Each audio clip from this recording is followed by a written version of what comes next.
তিরমিজি শরীফের 2688 নম্বর হাদিসের বর্ণনায় রাসূল করিম সাল্লাল্লাহু আলাইহি ওয়াসাল্লাম বলেন, قال النبي صلى الله عليه وسلم والذي نفسي بيده لا تدخلوا الجنة حتى تؤمنوا। আল্লাহর নবী দু জাহানের সরদার নবী মুহাম্মদ মুস্তাফা সাল্লাল্লাহু আলাইহি ওয়াসাল্লাম বলেন, তোমরা জান্নাতে প্রবেশ করতে পারবে না যতক্ষণ পর্যন্ত মুমিন না হও। লা তাদখুলুল জান্নাতা হাত্তা তুমিনু, মুমিন হওয়া ছাড়া তোমরা জান্নাতে প্রবেশ করতে পারবে না। ওয়ালা তুমিনু হাত্তা তাহাব্বু, আর তোমরা পরস্পরের ভালোবাসা স্থাপন করা ছাড়া তোমরা পরিপূর্ণ মুমিন হতে পারবে না। পরস্পরের মাঝে মহব্বতটা তৈরি হবে কিভাবে আল্লাহর নবী সেটাও বলে দিলেন। সাহাবায়ে কিরামদেরকে জিজ্ঞাসা করেন, ও সাহাবীরা, তোমাদেরকে এমন একটা কাজের কথা বলে দিব কি, যে কাজটা করলে তোমাদের পরস্পরের মাঝে মহব্বত তৈরি হয়ে যাবে। আল্লাহর নবী সাহাবায়ে কিরামদেরকে বললেন, ওই একটা কাজ হলো আফসুস সালাম বাইনাকুম, তোমরা পরস্পরের মাঝে যদি সালামের আদান প্রদান করো তোমাদের মাঝে মহব্বত তৈরি হয়ে যাবে। আর মহব্বত তৈরি হলে তোমরা মুমিন হতে পারবে, মুমিন হলে তোমরা জান্নাতে প্রবেশ করতে পারবে। এখন আমি যে এই হাদিসের মধ্যে বললাম যে পরস্পরের ভালোবাসা, এই ভালোবাসা বৈধভাবে নাকি অবৈধভাবে? আলোচনার শুরুতে কইছিলাম যে আল্লাহর জন্য ভালোবাসা হয় বৈধভাবে, অবৈধভাবে আল্লাহর জন্য ভালোবাসা হয় না। অবৈধভাবে হয় আল্লাহর নাফরমানি, অবৈধভাবে হয় কি? আল্লাহর নাফরমানি। এবার বলেন, 14 ফেব্রুয়ারিতে যে ভালোবাসা দিবস পালন করা হয়, যুবক যুবতী বের হয়, তাদের মাঝে যে ভালোবাসা, এটা বৈধ নাকি অবৈধ? হালাল নাকি হারাম? তাহলে এই হারাম রিলেশন কন্টিনিউ করব নাকি ব্রেকআপ করব? যুবক ভাইরা কথা বলেন। যারা এতদিন পর্যন্ত চালাইছেন আল্লাহর কাছে তাওবা করেন, আল্লাহর কাছে তাওবা করেন, মেসেজ পাঠায়া দেন তাকে যে আজকে থেকে ব্রেকআপ, হারাম রিলেশনে আমি নাই। কি বলেন, ঠিক আছে নি? আরো জোরে বলেন, ঠিক আছে নি? সবাই করবেন তো? ব্রেকআপ করবেন তো? আরে আল্লাহ দে, এই পার্টিও তো অনেক।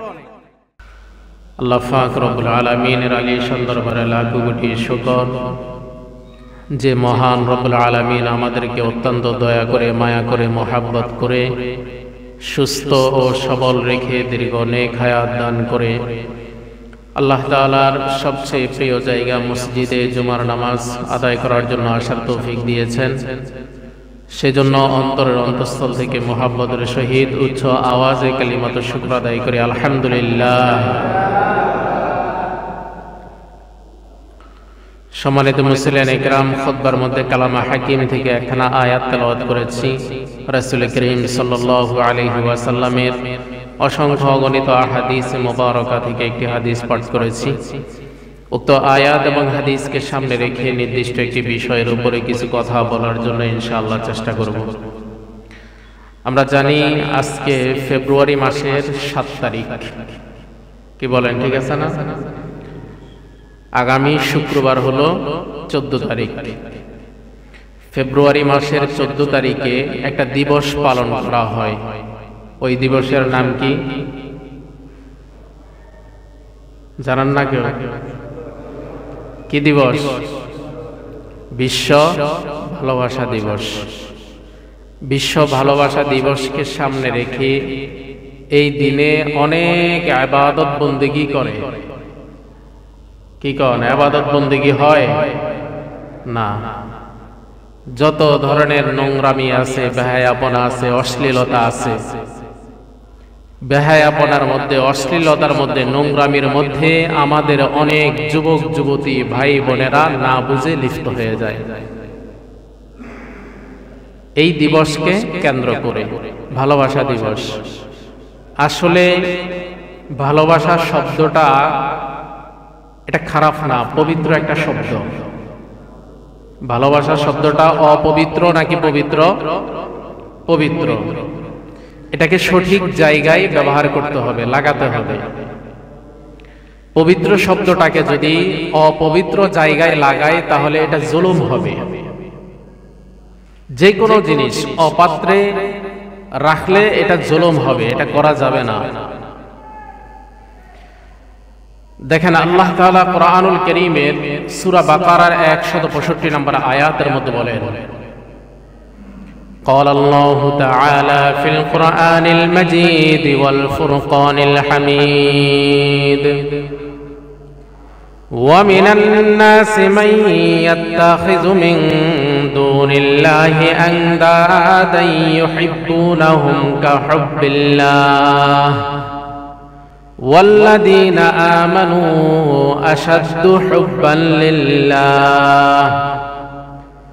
আল্লাহ রাব্বুল আলামিন এই আয়াতের মধ্যে বলেন, মানুষের মধ্যে কিছু মানুষ এমন আছে যারা আল্লাহকে ছাড়া, আল্লাহ ব্যতীত অন্য কিছুকে আল্লাহর সমকক্ষ হিসাবে গ্রহণ করে নেয়। ইউহিব্বুনাহুম কাহুব্বিল্লাহ, এবং তাকে ভালোবাসে আল্লাহকে ভালোবাসার মতো, আল্লাহকে ভালোবাসার নেয়। আল্লাহ এরপরে বলেন, ওয়াল্লাযীনা আমানু আশাদ্দু হুব্বান লিল্লাহ, আমার ঈমানদার বান্দা যারা আছে, মুমিন বান্দা যারা আছে, এরা এর চাইতেও বেশি আমাকে মুহাব্বত করে। সুবহানাল্লাহ।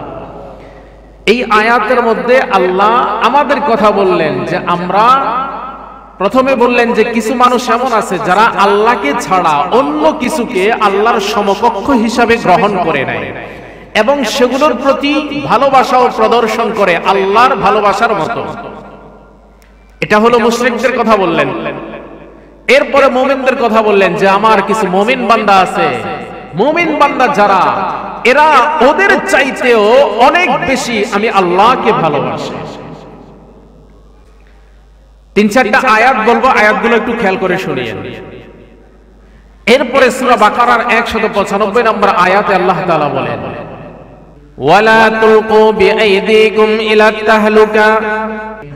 আল্লাহ রাব্বুল আলামিন এই আয়াতের মধ্যে বলেন, তোমরা তোমাদের হাতকে ধ্বংসের দিকে সম্প্রসারিত করো না। ফাআহসিনু, তোমরা সৎ কাজ সম্পাদন করো, ভালো কাজ করো, নেকের কাজ করো, কারণ ইন্নাল্লাহা ইউহিব্বুল মুহসিনিন, আল্লাহ সৎ কাজ সম্পাদনকারীদেরকে আল্লাহ ভালোবাসেন। আল্লাহ এখানে ভালোবাসার কথা বলছেন কাদেরকে? যারা ভালো কাজ করে, নেক কাজ করে, এদেরকে কে ভালোবাসেন? আল্লাহ ভালোবাসেন।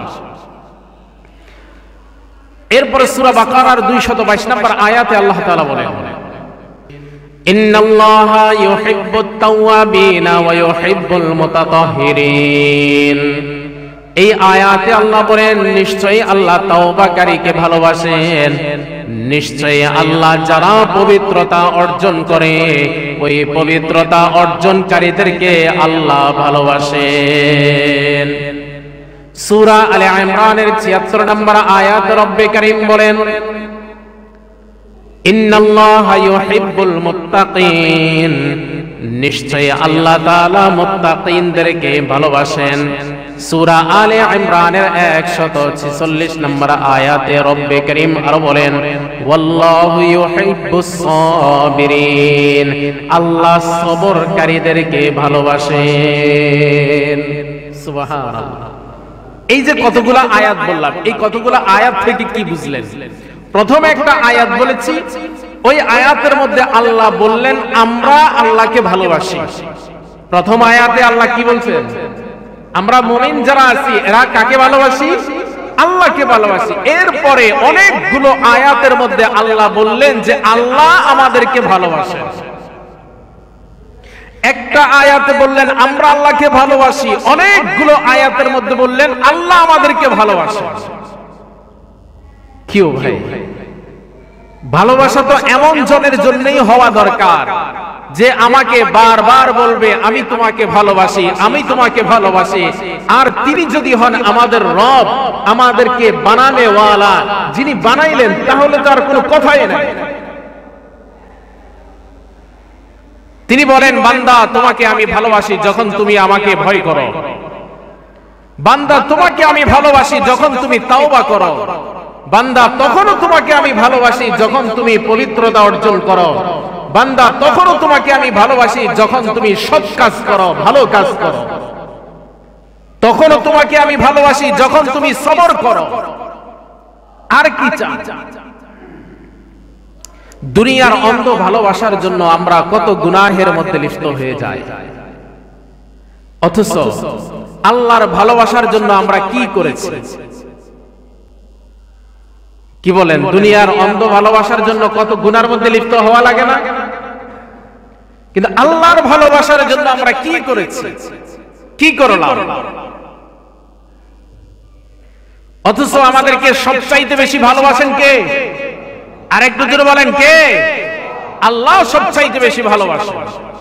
শুধু তাই নয়, আল্লাহ যাকে সবচাইতে বেশি ভালোবাসেন তার ব্যাপারে হাদিসে কি বলে দেখেন।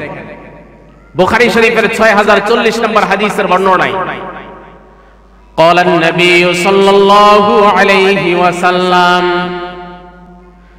إن الله تعالى إذا أحب عبدا دعا جبريل। দো জাহানের সরদার নবী মুহাম্মদ মুস্তাফা সাল্লাল্লাহু আলাইহি ওয়াসাল্লাম ঘোষণা করেন, আল্লাহ যখন তার কোন বান্দাকে ভালোবাসেন, মোহাব্বত করেন, তখন জিব্রাইল আমিনকে ডাইকা বলেন, ইন্নী উহিব্বু ফুলানান ফাআহিব্বাহু, আমি আমার অমুক বান্দাকে ভালোবাসি, তুমিও তাকে মোহাব্বত করো। সুবহানাল্লাহ। আল্লাহ যখন কাউকে ভালোবাসেন, জিব্রাইল আমিনকে ডাইকা বলেন, ও জিব্রাইল, আমি অমুককে মোহাব্বত করি, ভালোবাসি, তুমিও তাকে ভালোবাসো, মোহাব্বত করো। ফায়ুহিব্বুহু জিবরিল, এরপরে জিব্রাইল আমিনও তাকে মোহাব্বত করা শুরু করে দেয়। সুম্মা ইউনাদি ফিস সামা, এরপরে জিব্রাইল আমিন চলে যায় আসমানবাসীদের কাছে। আসমানবাসীদের কাছে গিয়া ঘোষণা করেন, ওয়ায়াকুলু ইন্নাল্লাহা তাআলা ইউহিব্বু ফুলানান, আসমানবাসীদের কাছে ঘোষণা করেন, শুনো শুনো, আল্লাহ অমুক ব্যক্তিকে মোহাব্বত করে, ফাআহিব্বুহু, সুতরাং তোমরাও তাকে মোহাব্বত করো। সুবহানাল্লাহ। আসমানবাসীর কাছে ঘোষণা করেন যে আল্লাহ অমুক ব্যক্তিকে মোহাব্বত করে, ভালোবাসে, সুতরাং তোমরাও তাকে ভালোবাসো।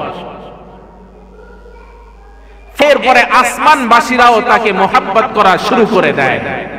সুবহানাল্লাহ বলবেন না? যাকে আল্লাহ ভালোবাসে তাকে আসমানের ফেরেশতারাও কি করে? ভালোবাসে। কত বড় কথা! এরপরে আল্লাহ কি করেন? এরপরে আল্লাহ তাআলা জমিনবাসীদের মাঝে ওই বান্দার জনপ্রিয়তা তৈরি করে দেন। সুবহানাল্লাহ। আমরা সবাই জনপ্রিয়তা চাই, কি বলেন? চাই না? আমরা এটা সকলেই চাই যে মানুষ আমাকে সম্মান করুক, একটা জনপ্রিয়তা অর্জন করতে আমরা চাই। এই হাদিস থেকে আমরা কি বুঝলাম? এখান থেকে জমিনবাসীর জনপ্রিয়তা অর্জন করার আগে কার জনপ্রিয়তা অর্জন করতে হবে? জমিনবাসীর ভালোবাসা অর্জন করার আগে কার ভালোবাসা অর্জন করতে হবে? আল্লাহর ভালোবাসা অর্জন করতে হবে। আপনি আল্লাহর ভালোবাসা অর্জন করেন, অটোমেটিক জমিনবাসীর মাঝে আপনার জনপ্রিয়তা তৈরি করে দিবেন কে? আল্লাহ। এই কারণে প্রথমে কার ভালোবাসা অর্জন করতে হবে? আল্লাহর ভালোবাসা অর্জন করতে হবে। এটা তো হলো আল্লাহ যাকে ভালোবাসেন তার ব্যাপারে এইভাবেই ঘোষণা করে দেন, ফেরেশতাদেরকে ডাইকা আসমানবাসীরাও মোহাব্বত করা শুরু করে দেয়, জমিনবাসীরাও মোহাব্বত করা শুরু করে দেয়। কিন্তু যেই বান্দাকে আল্লাহ অপছন্দ করে, ঘৃণা করে, তার ব্যাপারে কি করে? তার ব্যাপারেও একই কায়দা। আল্লাহর নবী সাল্লাল্লাহু আলাইহি ওয়াসাল্লাম বলেন, ওয়াইদা আবগাদা আবদান দাআ জিবরিল, আর যখন আল্লাহ কাউকে ঘৃণা করেন তখনও জিব্রাইলকে ডাকেন, ডাইকা বলেন ইন্নী উবগিযু ফুলানান ফাবগিযুহু।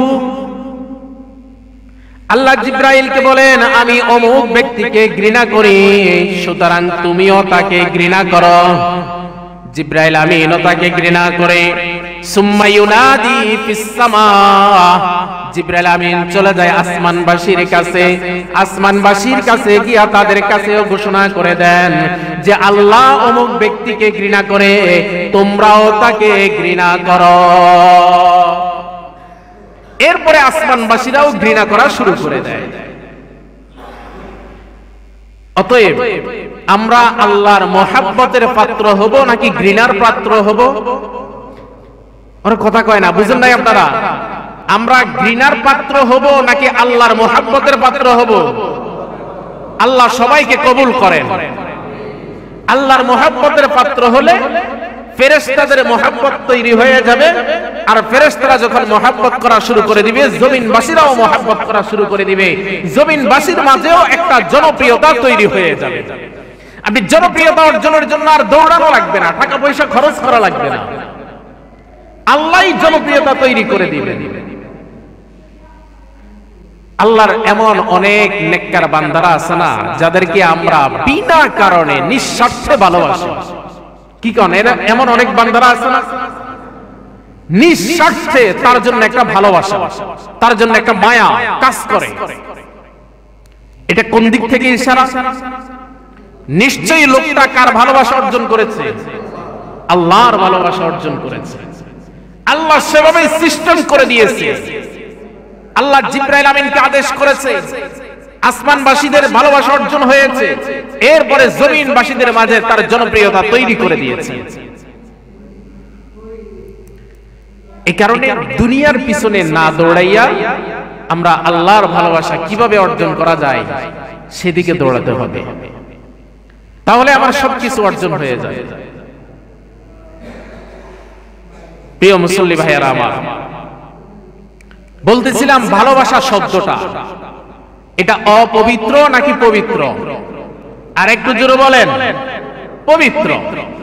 তাহলে 14ই ফেব্রুয়ারি সামনের শুক্রবার যে ভালোবাসা দিবস আছে, ওই ভালোবাসা দিবসে আমাদের ওয়াদা এটা হওয়া উচিত, অঙ্গীকার এটা হওয়া উচিত যে আমরা তাকেই ভালোবাসবো যিনি আমাদেরকে সবচেয়ে বেশি ভালোবাসেন। কি বলেন, ঠিক কিনা? আমাদেরকে সবচেয়ে বেশি ভালোবাসেন কে? আরো জোরে বলেন, কে? আল্লাহ ভালোবাসেন। কোরআনের কয়েকটা আয়াত বলেছিলাম শুরুতে, এক আয়াতে আল্লাহ বললেন আমরা আল্লাহকে ভালোবাসি, আর প্রত্যেকটা আয়াতে আল্লাহ বললেন আল্লাহ আমাদেরকে ভালোবাসেন। সুবহানাল্লাহ। কোরআনের বিভিন্ন আয়াতে বারবার বললেন আমাদেরকে ভালোবাসেন। তাহলে ভালোবাসা তাকেই, তার জন্যই হওয়া উচিত যে বারবার আমাকে বলে যে আমি তোমাকে ভালোবাসি। তাহলে যিনি আমাদেরকে সবচাইতে বেশি ভালোবাসেন, আমরাও তাকে সবচাইতে বেশি কি করব? ভালোবাসব। আল্লাহকে যারা ভালোবাসে তারা যদি দুনিয়ার কাউকে ভালোবাসতে হয় সেটাও আল্লাহর জন্য হতে হবে। কথাটা বুঝেন। আল্লাহকে ভালোবাসবো এর মানে আবার এটা না যে দুনিয়াতে আর কাউকে ভালোবাসা যাবে না। দুনিয়াতে ভালোবাসা যাবে, তবে নিয়ম নীতি আছে। শুনে নেন, আল্লাহকে যারা ভালোবাসে তারা যদি দুনিয়াতে কাউকে ভালোবাসতে হয় সেটাও কার জন্য হতে হবে? একটু কথা বলেন না, কার জন্য হতে হবে? আল্লাহর জন্য হতে হবে। আর আল্লাহর জন্য ভালোবাসাটা বৈধভাবে হয়, অবৈধভাবে হয় না। আপনি আল্লাহর জন্য মা বাবাকে ভালোবাসেন, মা বাবার প্রতি যে ভালোবাসাটা, এখানে বলতে পারেন যে আমি আল্লাহর সন্তুষ্টির জন্য আমার মা বাবাকে ভালোবাসি, এটা বৈধ নাকি অবৈধ? আপনি বলতে পারেন যে আমি স্ত্রীকে ভালোবাসি, আল্লাহর সন্তুষ্টির জন্য আমি স্ত্রীকে ভালোবাসি, এটা বৈধ নাকি অবৈধ? বৈধ। কিন্তু আপনি যদি বলেন যে আমি আমার গার্লফ্রেন্ডকে ভালোবাসি আল্লাহর খুশির জন্য, এটা বৈধ না অবৈধ? অবৈধ। আল্লাহর জন্য ভালোবাসা অবৈধ পন্থায় হয় না। কথা বুঝেন যুবক ভাইরা? কথা বুঝেন? আল্লাহর জন্য অবৈধ পন্থায় কি হয় না? ভালোবাসা হয় না।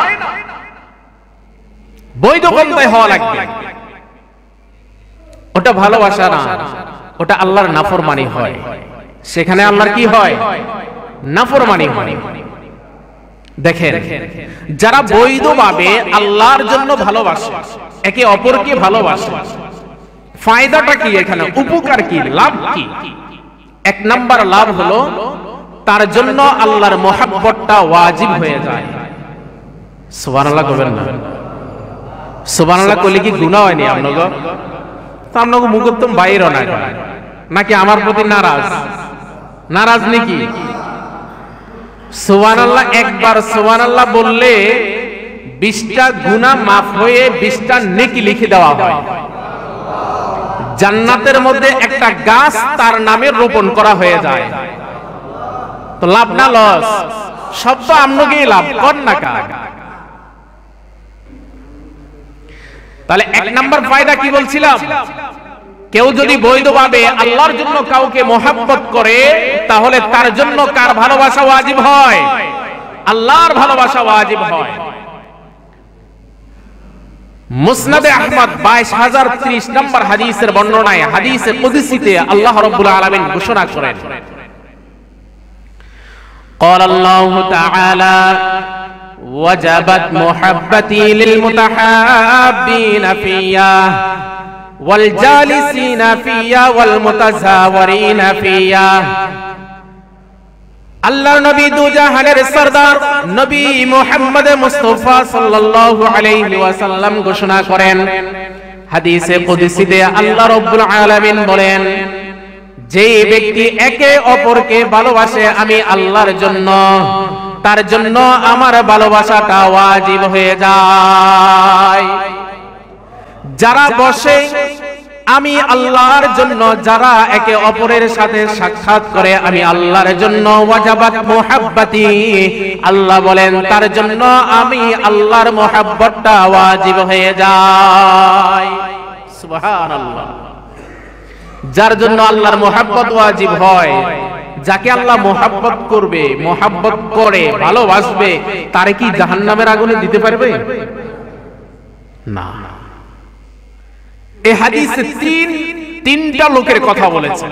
এক হলো যে একে অপরকে মহব্বত করে আল্লাহর জন্য, আবার যে বসে আল্লাহর জন্য। আমরা এখানে বসছি কার জন্য? আল্লাহর জন্য। বলা যায় আমরা এখানে নিশ্চিত বসছি আল্লাহর ইবাদতের জন্য আসছি, তাহলে আল্লাহর জন্যই আমরা বসছি। ওয়াজাবাত মুহাব্বতি, আল্লাহ বলেন যারা আমার জন্য বসবে তাদের জন্য আমার মহব্বতটা ওয়াজিব হয়ে যাবে। একে অপরের সাথে সাক্ষাৎ করতে যায় আমি আল্লাহর জন্য। অনেক সময় আমরা যখন দাওয়াতে বের হই, একে অপরের সাথে সাক্ষাৎ করি, দাওয়াত দিই, তাকে উদ্দেশ্য থাকে কি? দুনিয়াতে কোনো ফায়দা? কার সন্তুষ্টি? আল্লাহর সন্তুষ্টি। আল্লাহ বলে তার জন্য আমার মহব্বতটা ওয়াজিব হয়ে যায়। তাহলে এক নাম্বার ফায়দা হলো এটা, যারা আল্লাহর জন্য একে অপরকে মহব্বত করবে তাদের জন্য কার মহব্বত ওয়াজিব হবে? আল্লাহর মহব্বত ওয়াজিব হবে। দুই নাম্বার ফায়দা হলো যারা একে অপরকে আল্লাহর জন্য মহব্বত করে, নবী বলেন তাদের দুইজনের মাঝে যেই পরিমাণের ভালোবাসা, এর চেয়ে কোটি গুণে বেশি আল্লাহর ভালোবাসা শুরু হয়ে যায় তার জন্য। আল্লাহু আকবার। তাহলে একে অপরকে মহব্বত করা দরকার কার ভালোবাসা পাওয়ার জন্য? আল্লাহর ভালোবাসা পাওয়ার জন্য। তিন নম্বর ফায়দা হলো যারা একে অপরকে মহব্বত করে আল্লাহর জন্য, আল্লাহ তাদের সম্মানকে বাড়াইয়া দেয়। as-silsilatus sahihah 1256 নম্বর হাদিস, রাসূল করিম সাল্লাল্লাহু আলাইহি ওয়াসাল্লাম বলেন, قال النبي صلى الله عليه وسلم ما أحب عبد عبدا لله إلا أكرمه الله تعالى أو كما قال عليه الصلاة والسلام। দু জাহানের সরদার নবী মুহাম্মদ মুস্তাফা সাল্লাল্লাহু আলাইহি ওয়াসাল্লাম বলেন, যে ব্যক্তি একে অপরকে মোহাব্বত করে ভালোবাসে একমাত্র আল্লাহর জন্য, আল্লাহ তার সম্মানটাকে আরো বাড়িয়ে দেন। সুবহানাল্লাহ। আল্লাহ তার সম্মান বৃদ্ধি করে দিবেন যদি ভালোবাসাটা কার জন্য হয়, বৈধভাবে নাকি অবৈধভাবে? বৈধভাবে। যারা আল্লাহর জন্য একে অপরকে মোহাব্বত করে ভালোবাসে, আল্লাহর নবী বলেন 4 নাম্বার ফায়দা হলো তার অন্তরের মধ্যে ঈমানের স্বাদ আল্লাহ তৈরি করে দিবেন। সুবহানাল্লাহ। আল জামিউস সগীরের 8304 নম্বর হাদিসের বর্ণনায় রাসূল করিম সাল্লাল্লাহু আলাইহি ওয়াসাল্লাম বলেন, মান আহাব্বা আন ইয়াজিদা তু'মাল ঈমান ফালিয়ুহিব্বাল মারআ লা ইউহিব্বু ইল্লা লিল্লাহ। যে ব্যক্তি চায় ঈমানের স্বাদ অনুভব করতে, যে ব্যক্তি চায় সেই যেন একে অন্যকে অপরকে ভালোবাসে আল্লাহর জন্য। যে ব্যক্তি একে অন্যকে ভালোবাসবে আল্লাহর জন্য, তার অন্তরের মধ্যে আল্লাহ রাব্বুল আলামিন ঈমানের স্বাদটাকে তৈরি করে দিবেন। সুবহানাল্লাহ। সে ঈমানের স্বাদ পাবে। 4 নম্বর ফায়দা। 5 নম্বর ফায়দা হলো যে ব্যক্তি পরস্পরকে ভালোবাসবে আল্লাহর জন্য, তাকে আল্লাহর নবী পরিপূর্ণ মুমিন বলেছেন। তাকে পূর্ণাঙ্গ কি বলেছেন? মুমিন বলেছেন। আবু দাউদ শরীফের 4681 নম্বর হাদিসের বর্ণনায় রাসূল করিম সাল্লাল্লাহু আলাইহি ওয়াসাল্লাম বলেন, قال النبي صلى الله عليه وسلم من أحب لله وأبغض لله وأعطى لله ومنع لله فقد استكمل الإيمان।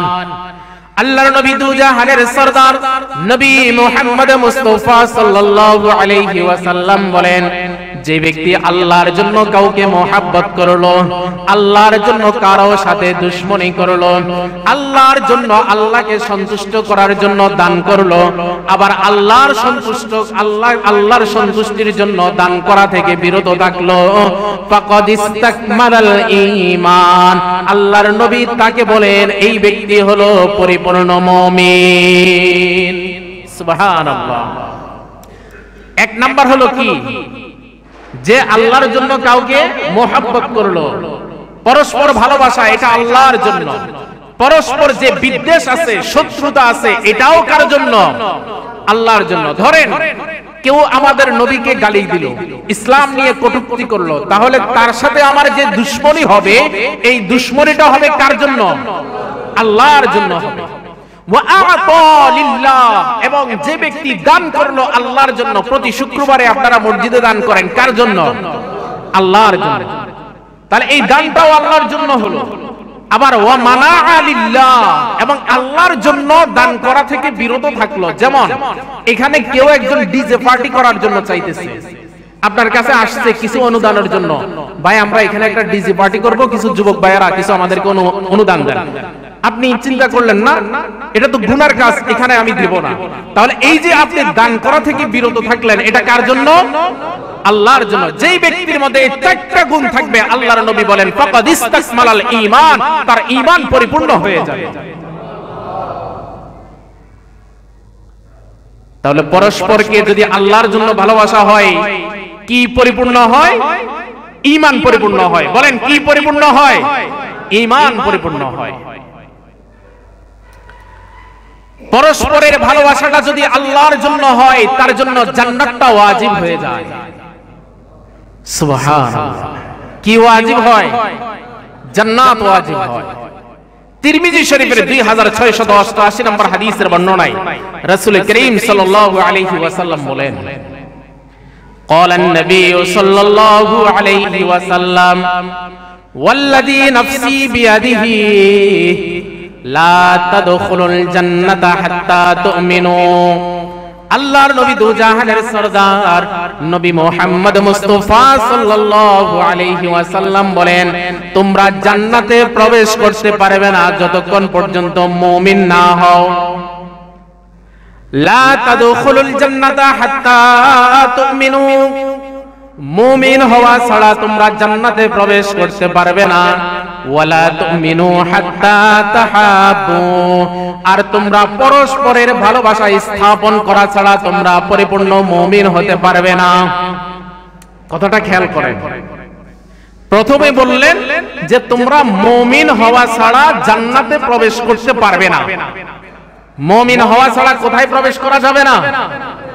এরপরে বলেন তাহলে আমরা মুমিন হইতে হবে, আগে জান্নাতে প্রবেশ করতে হলে। এখন মুমিন কিভাবে হবে?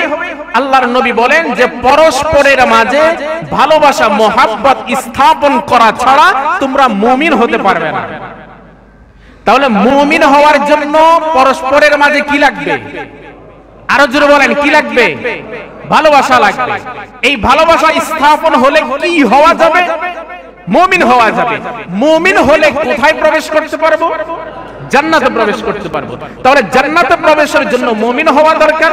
মুমিন হওয়ার জন্য পরস্পরের মাঝে মহব্বত স্থাপন দরকার। এখন মহব্বত স্থাপন করব কিভাবে? এটাও আল্লাহর নবী বলে দেন। পরস্পরের মাঝে মহব্বতটা তৈরি হবে কিভাবে আল্লাহর নবী সেটাও বলে দিলেন। সাহাবায়ে কিরামদেরকে জিজ্ঞাসা করেন, ও সাহাবীরা, তোমাদেরকে এমন একটা কাজের কথা বলে দিব কি যে কাজটা করলে তোমাদের পরস্পরের মাঝে মহব্বত তৈরি হয়ে যাবে। আল্লাহর নবী সাহাবায়ে কিরামদেরকে বললেন, ওই একটা কাজ হলো আফসুস সালাম বাইনাকুম, তোমরা পরস্পরের মাঝে যদি সালামের আদান প্রদান করো তোমাদের মাঝে মহব্বত তৈরি হয়ে যাবে। আর মহব্বত তৈরি হলে তোমরা মুমিন হতে পারবে। মুমিন হলে তোমরা জান্নাতে প্রবেশ করতে পারবে। সুবহানাল্লাহ। তাহলে পরস্পরের মাঝে যদি মহব্বত হয়, কার জন্য? আল্লাহর জন্য। কোথায় প্রবেশ করতে পারবো? জান্নাতে প্রবেশ করতে পারবো। এখন আমি যে এই হাদিসের মধ্যে বললাম যে পরস্পরের ভালোবাসা, এই ভালোবাসা বৈধভাবে নাকি অবৈধভাবে? আলোচনার শুরুতে কইছিলাম যে আল্লাহর জন্য ভালোবাসা হয় বৈধভাবে, অবৈধভাবে আল্লাহর জন্য ভালোবাসা হয় না। অবৈধভাবে হয় আল্লাহর নাফরমানি। অবৈধভাবে হয় কি? আল্লাহর নাফরমানি। এবার বলেন 14 ফেব্রুয়ারিতে যে ভালোবাসা দিবস পালন করা হয়, যুবক যুবতী বের হয়, তাদের মাঝে যে ভালোবাসা, এটা বৈধ নাকি অবৈধ? হালাল নাকি হারাম? আল্লাহর জন্য নাকি আল্লাহর নাফরমানি হয়? তাহলে এই হারাম রিলেশন কন্টিনিউ করব নাকি ব্রেকআপ করব? যুবক ভাইরা কথা বলেন। যারা এতদিন পর্যন্ত চালাইছেন আল্লাহর কাছে তাওবা করেন, আল্লাহর কাছে তাওবা করেন, মেসেজ পাঠায়া দেন তাকে যে আজকে থেকে ব্রেকআপ, হারাম রিলেশনে আমি নাই। কি বলেন, ঠিক আছে নি? আরো জোরে বলেন, ঠিক আছে নি? সবাই করবেন তো? ব্রেকআপ করবেন তো? আরে আল্লাহ দে, এই পার্টিও তো অনেক।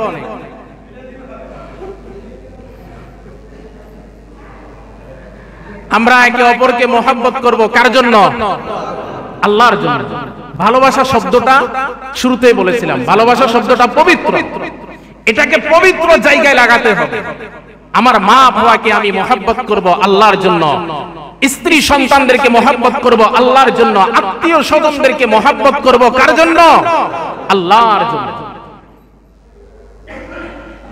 অপবিত্র জায়গায় এই শব্দটাকে আমরা লাগাবো না। ঠিক আছে তো ইনশাআল্লাহ? আল্লাহ তাআলা আমাদের সকলকে এই ধরনের নোংরামি থেকে, বেহায়াপনা থেকে, অশ্লীলতা থেকে আল্লাহ আমাদের সবাইকে হেফাজত করেন। আল্লাহ সবাইকে আমল করার তৌফিক দান করেন। যাদের আছে তাদেরকে ব্রেকআপ করার তৌফিক দান করেন।